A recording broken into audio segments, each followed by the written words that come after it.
रहती है सर, कह रहे हैं कि लोकतंत्र है। क्या ये सच में लोकतंत्र है? देखिए, सबसे पहले आपको और आपके दर्शकों को सभी को हार्दिक अभिनंदन। जैसा कि आपने सवाल किया कि सच में ये लोकतंत्र है, तो हम लोग ना तो कोई लीडर है, ना किसी पार्टी से बिलोंग करते हैं। रही बात लोकतंत्र की, तो लोकतंत्र है, था, आगे भी रहेगा। अब इसमें कुछ लोगों के द्वारा जो गलत मानसिकता है, इसके जरिए से लोकतंत्र की परिभाषा और लोकतंत्र को देखने में धूमिल होता जा रहा है।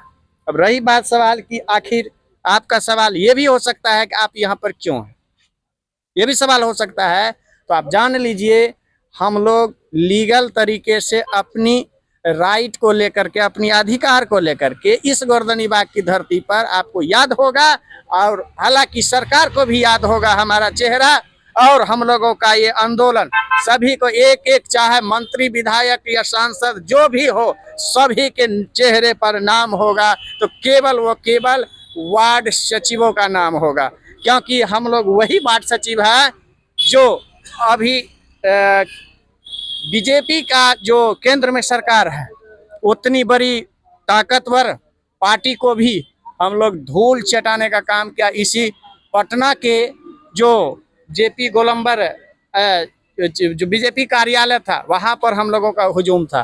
तो खैर, ये हम लोग अपनी अधिकार के लिए जो पार्टी, जो दल जिस प्रकार से हम लोगों के पास पेश आएगा, उस प्रकार से हम लोग पेश आते हैं। अब रही महागठबंधन की सरकार, तो आप जान लीजिए कि महागठबंधन के ही सरकार में वार्ड सचिव पदों का सृजन हुआ था, इसलिए वार्ड सचिव पद के जन्मदाता हुआ तो ओनली फॉर महागठबंधन की सरकार, और उनमें जितने भी दल शामिल हैं वही हुआ।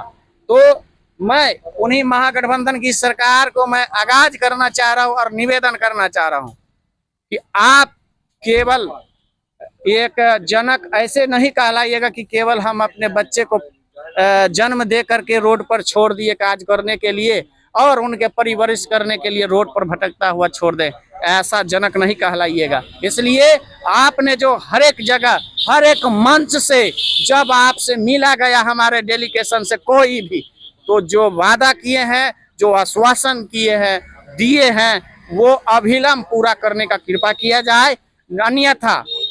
अन्यथा आने वाला समय में आप भली भांति समझ रहे हैं कि हम गणित क्या है आपको बताना चाह रहे हैं।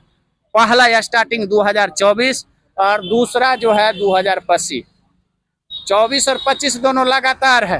तो आप समझ जाइए 10 लाख संविदा कर्मी की बात है, और 10 वोट का महत्व होता है, 10 लाख हुआ, अगर 5 से ही मल्टीप्लाई कीजिए तो क्या होगा, आपको अच्छी से राजनीतिक भाषा हम क्या बता रहे हैं वो आपको समझ में जरूर आ जाएगा। इसलिए मेरा आपसे निवेदन है कि आप याद कीजिए जो हम लोगों के साथ वादा किए हैं। हालांकि सभी संविदा कर्मियों के साथ आप वादा किए हैं, सभी लोग अब ऊब चुके हैं, सबका सब्र का बांध टूट चुका है। बहुत सारा अंदर का मैसेज भी हम लोगों को पता है कि 15 अगस्त तक हर हालत में इस वादा को पूरा किया जाएगा। हालांकि आज भी हम एक पेपर में देखे, युवा का चाहते हुए नेता जो है वर्तमान के बिहार के उप मुख्यमंत्री तेजस्वी प्रसाद यादव आज भी कहे हैं कि हम अपनी वादा पर खरे उतरने का काम करेंगे। तो तेजस्वी प्रसाद यादव जी, आपसे भी विनती है कि आप अपनी लंबी राजनीति का अगर करना चाहते हैं तो हम लोगों का साथ न्याय का जो वादा किए हैं वो अवश्य पूरा करें।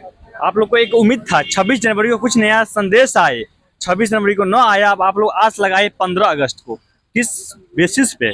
देखिए, बेसिस ये है कि जिस समय महागठबंधन की सरकार बनी तो धन्यवाद के बाद हमने ज्ञापन भेजा, तो उसके बाद 15 अगस्त के उसी ऐतिहासिक गांधी मैदान के मंच से माननीय मुख्यमंत्री जी कहे कि 10 लाख नौकरी और 10 लाख रोजगार, यानी 20 लाख का वादा पूरा होने का समय है। वो ऐतिहासिक दिन है, आप मुकर नहीं सकते हैं। आप कितने बार झूठ बोलिएगा, आपसे झूठ नहीं बुलाया जाएगा, क्योंकि आपको खुद पता है कि आपके जो करनी और कथनी दोनों में अंतर है, लेकिन हम लोग भली भांति समझ रहे हैं, चूंकि आप हमारे गार्जियन हैं और कोई भी ऐसा गार्जियन नहीं है कि अपने बच्चे को भटकता हुआ छोड़ेगा।